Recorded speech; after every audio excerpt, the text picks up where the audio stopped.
get a lot of water when it rains into our front pasture.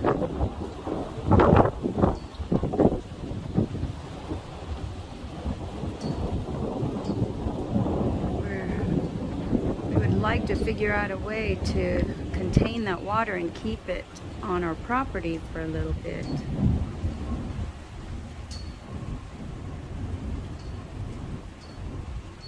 We'd like to create some type of U-pick garden up here.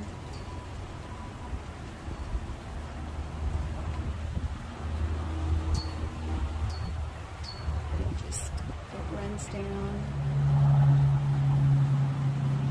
That's our orchard.